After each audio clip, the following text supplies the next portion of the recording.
जोड़ है, यह पूरे तरीके से हमें उल्टा करता है। हमें पुलिस हमें लाठी मारता है, हमें एफआईआर करता है, और जो महिला साथी है उनको मेल पुलिस उनको पकड़ के खींच के और बसों में ठूस के जेलों में आपातकाल है दिल्ली विश्वविद्यालय में कि आप अपने हकों के लिए आवाज उठाइएगा तो आपको लाठियां मारी जाएंगी, आप पे एफआईआर। में कुछ पत्रकार थे जो पेपर लीक का जो मामला हुआ था वो पेपर लीक के मामले का खुलासा कर रहे थे, क्योंकि वहां पे इंग्लिश का पेपर का लीक हो गया था।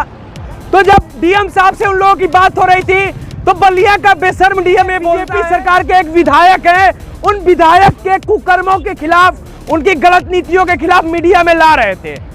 हुआ क्या कि दिल्ली जो वहां की एमपी पुलिस है, एमपी पुलिस उन पत्रकारों को इलीगल तरीके से डिटेन करती है और उन पत्रकारों को बुला के थाने में उनको अर्धनग्न करते। और हम लोग इस देश के हुक्मरानों के मंसूबे को समझते हैं कि इस देश का जो हुक्मरान है वो अपने कौन से मंसूबे की तरफ इस देश को लेके जाना चाहता है।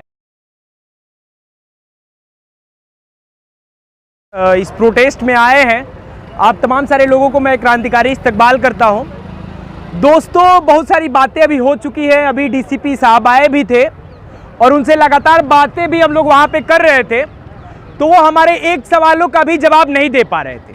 हम लोग ये सवाल पूछ रहे थे कि भाई दिल्ली विश्वविद्यालय के 4 नंबर गेट पे जब हम प्रदर्शन करते हैं, शांतिपूर्ण रूप से प्रदर्शन करते हैं, जब हम अपनी पढ़ाई लिखाई की बातें करते हैं, तो आप छात्रों पे क्यों 188 लगा के उनको डिटेन करते हैं, उन पे लाठी मारते हैं और उनको अलग अलग तरीकों से धमकाते हैं। लेकिन डीसीपी साहब के पास, एसीपी साहब के पास एक भी जवाब नहीं था।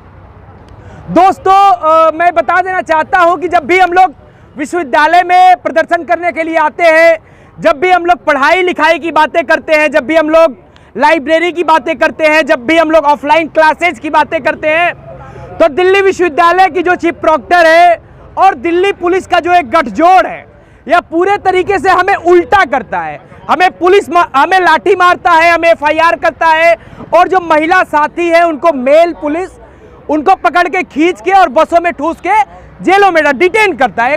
अभी परसों ही साथियों को बुराड़ी ले जाके छोड़ा। तो दोस्तों, हम ये एक बात बताना चाहते हैं कि दरअसल ये दिल्ली विश्वविद्यालय के कैंपस में दिल्ली विश्वविद्यालय के चीफ प्रॉक्टर और दिल्ली विश्वविद्यालय के वाइस चांसलर का एक अघोषित आपातकाल है। ये अघोषित आपातकाल है दिल्ली विश्वविद्यालय में कि आप अपने हकों के लिए आवाज उठाइएगा तो आपको लाठियां मारी जाएंगी, आप पे एफआईआर किए जाएंगे। हम इन दिल्ली विश्वविद्यालय के प्रशासन और दिल्ली पुलिस के इस गठजोड़ को हम यहां से कंडेम करना चाहते हैं। दोस्तों, हम लोग लगातार इस विश्वविद्यालय में प्रोटेस्ट करते आए हैं, ये कोई पहला हमारा प्रोटेस्ट नहीं है। और जो पुलिस का रवैया है, पुलिस के रवैये पे हमें बात करना चाहिए, क्योंकि पूरे देश भर में आप देख रहे हैं कि पुलिस वहां पे शांत रहती है जहां पे कि दंगाई, अपराधी, बलात्कारी सरेआम घूमते हैं, जो लोगों को दमन करते हैं, लोगों को मारते हैं, पीटते हैं, प्रताड़ित करते हैं, उनको पुलिस संरक्षण देती है। आपको पता होगा कपिल मिश्रा जैसे लोग, स्वामी अतिन्नाथ जैसे लोग जो अभी बुराड़ी में आके और जहरीला भाषण दिए। दरअसल ये पुलिस पकड़ किसको रही है? अभी 4-5 दिन पहले की एक खबर आई बलिया में कि बलिया में कुछ पत्रकार थे जो पेपर लीक का जो मामला हुआ था वो पेपर लीक के मामले का खुलासा कर रहे थे, क्योंकि वहां पे इंग्लिश का पेपर का लीक हो गया था। तो जब डीएम साहब से उन लोगों की बात हो रही थी तो बलिया का बेशर्म डीएम ये बोलता है कि भाई आप वो एविडेंस मुझे भेज दो। पत्रकार उनको एविडेंस भेजते हैं, जब पत्रकार एविडेंस भेजते हैं तो वही बलिया का बेशर्म डीएम उन पे एफआईआर करता है और उन 3 पत्रकारों को जेल में डाल देता है। अभी कल की घटना मैं बता दे रहा हूं कि एमपी की घटना। पुलिस का आपको कैरेक्टर समझना होगा कि इस पुलिस का कैरेक्टर क्या है। एमपी की घटना है जिसमें कुछ पत्रकार थे, जो पत्रकार एमपी के बीजेपी सरकार के एक विधायक हैं, उन विधायक के कुकर्मों के खिलाफ, उनकी गलत नीतियों के खिलाफ मीडिया में ला रहे थे। हुआ क्या कि दिल्ली जो वहां की एमपी पुलिस है, एमपी पुलिस उन पत्रकारों को इलीगल तरीके से डिटेन करती है और उन पत्रकारों को बुला के थाने में उनको अर्धनग्न करती है। वो तस्वीरें वायरल हो रही है। हम ये कहना चाहते हैं कि क्या यही लोकतंत्र है?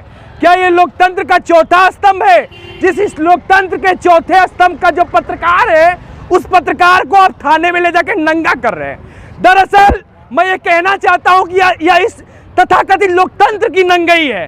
लोकतंत्र का जो ये पूरे तरीके से ये ढकोसला है कि 4 दिन की पार्लियामेंट में ठक ठक ठक ठक फटफट फटफट कर लेते हैं और कोई भी पॉलिसी पास करवा देते हैं। एनईपी आया है, आप लोग एनईपी के बारे में जान रहे हैं, लड़ रहे हैं, हम लोग भी लगातार लिख रहे हैं, पढ़ रहे हैं, लड़ रहे हैं, लेकिन एनईपी पे कौन सा विचार विमर्श हुआ भाई? लेबर कोड आया, लेबर कोड पे कौन सा विचार विमर्श हुआ? कृषि बिल आया, कृषि बिल पे कौन सा विचार विमर्श हुआ इस पार्लियामेंट में? ध्वनि मत से लोग पास करवा रहा है, मतलब कि लगातार इस देश को एक दिशा में ढकेलने का काम कर रहे हैं। उस दिशा में यदि देश जाएगा तो सिविल वार हो जाएगा भाई। लगातार नफरत की विचारधाराओं को फैलाया जा रहा है और जो भी बच्चा, जो भी दलित, पिछड़ा, बहुजन, महिला, यदि वो अपनी शिक्षा के लिए बात करेगी, अपनी अधिकार के लिए बात करेगी, यदि कोई विश्वविद्यालय का छात्र है वो पढ़ाई के लिए बात करेगा, तो उस पर FIR लगा के जेल में डाल दिया जाएगा।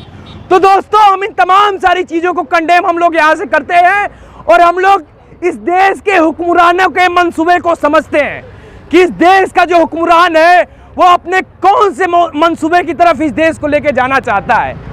तो दोस्तों, जो इनके अघोषित आपातकाल का जो चक्रव्यूह है, जो कि ये केंद्र की सरकार, राज्य की सरकार और दिल्ली विश्वविद्यालय प्रशासन जो चक्रव्यूह रचा है, जिसमें कि हम पे FIR कर रहा है, उस चक्रव्यूह को इस देश का मजदूर, इस देश का किसान और इस देश का छात्र उस चक्रव्यूह को तोड़ेगा और हम लोग लोकतंत्र की जीत करेंगे, अम्बेडकर के सपनों का भारत बनाएंगे। तो दोस्तों, हम इसी के उम्मीद के साथ, इसी तसल्ली के साथ हम अपनी बात खत्म करते हैं और आगे लड़ाई की हम लोग उम्मीद को जारी रखते हुए कि हम लोग अम्बेडकर के सपनों का भारत, भगत सिंह के सपनों का भारत और तमाम सारे क्रांतिकारियों के सपनों का भारत बनाएंगे और जो हिटलर की, फासिस्ट और इनके कौमों की जो सरकार है, इनको हम डिफीट करेंगे और इनको हम लोग भगाएंगे। इनकलाब जिंदाबाद, छात्र एकता जिंदाबाद।